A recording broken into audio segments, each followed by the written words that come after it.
ito yung Pier 1 at ito yung nauna. At dyan sa loob yung mga workers. Ganun, ito naman yung pangalawa. Ito naman yung pangatlo. Bali 8 yung rebar cage na naka-install po dito. Mula dito sa kanan. Ayan yung on-ramp na patungo dito sa south along Osmeña Highway. So nandito yung mga workers sa taas na gagawa ng rebar para sa pierhead.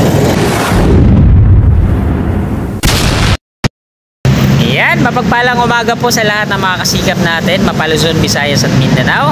Araw po ngayon ng Huwebes, ika-6 po ng Marso taong 2025 at ika-11 na po ng umaga. At nandito tayo mga kasikap sa ilalim ng Skyway Stage 3 dito sa May Pandakan. Mag-update po tayo ngayon dito sa off-ramp patungong Top Roas Boulevard at on-ramp to south along Osmeña Highway. Dadaanan lang natin, no? Samantalahin natin yung pagkakataon na to. At i-update ko kayo kung ano na po yung latest na kaganapan o progreso. So wag na po natin patagalin to. Tara, let's go! Yeah, mula dito mga kasikap, itong update natin.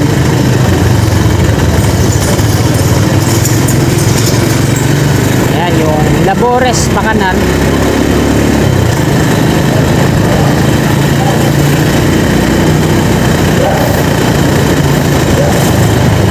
Plaza Azul naman sa unahan. Dito tayo matatawid patungo dun sa southbound.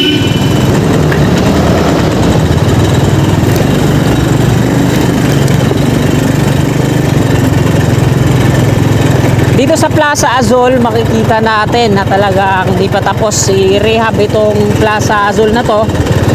Marami ng mga naka-parking na mga pribadong sasakyan.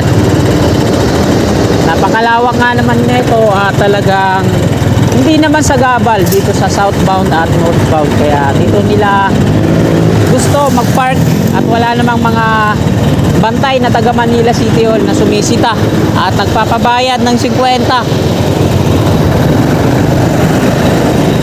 Kasalukuyan nasa southbound na tayo at dadako tayo muna dito sa may extension ng Quirino Avenue. Off-ramp naman patungong UN. Sa kabila natin, sa kaliwa, ito yung on-ramp sa mga magtutungo ng Naiya, Calamba at Alabang. Sa unahan natin yung Plaza Dilaw o Nagtahan Interchange. Bali kakanan muna tayo dito para silipin natin kung may construction o progress na ba itong off-ramp patungong UN.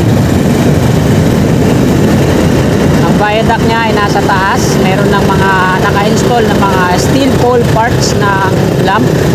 Subalit wala pang mga lamp. Dito tayo ngayon sa ilalim ng viaduct.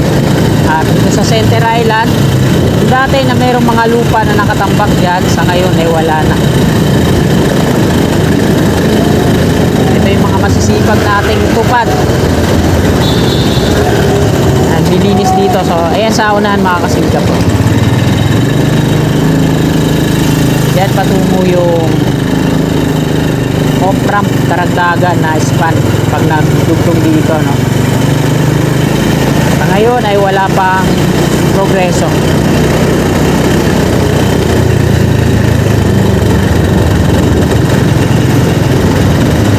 Plaza Dilaw, Skyway Stage 3 sa unahan at meron pa din palang toll.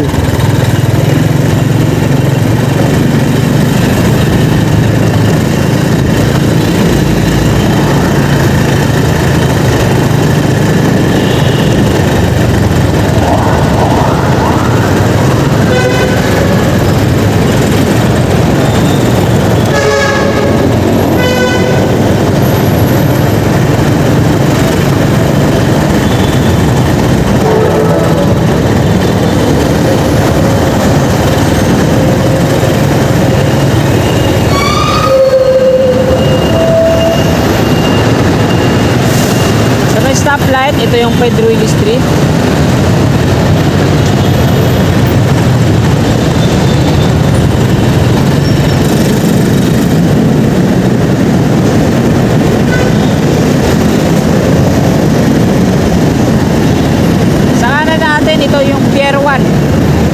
ito yung nauna. Andyan sa loob yung mga workers. Ganun, ito naman yung pangalawa. Ito naman yung pangatlo. Bali 8 yung rebar cage na naka-install po dito. Hanggang doon na po yun sa unahan kung saan i-connect. Yan sa viaduct na patungong Top Roas Boulevard.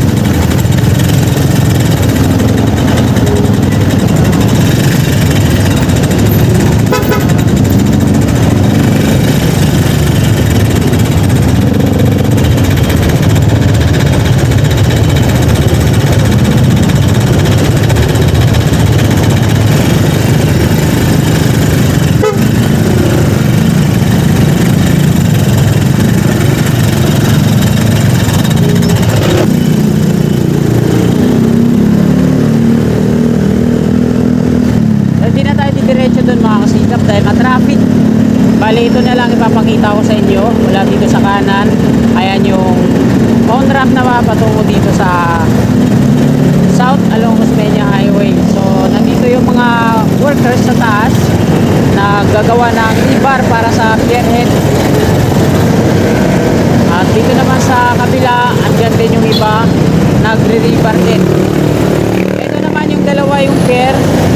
Coping beam nila ay parang may ano na, may buhos. Ito naman yung sa harapan natin, konkreto na. Dito naman kasalukuyang pinoproseso yung rebar at ito yung last, konkreto na. So hanggang dito lang po yun. Sa kabila naman natin yung viaduct ng off-ramp yan sa may gilid ng tenement. Dalawa yung off-ramp dyan sa patungong Pedro Hill Street at patungong Top Roas Boulevard. So hanggang dito na lang itong video na to mga kasikap. Marami pong salamat sa patuloy niyong suporta ng Kasikap Channel. At bago ko sana lisanin itong video na to, muli po sana akong maglalambing. Palike naman mga kasikap sa mga kasikap natin na willing sumuporta. Mag-subscribe na kayo sa aking YouTube channel. Magandang umaga. Lagi po tayo mag-iingat. God bless po sa ating lahat.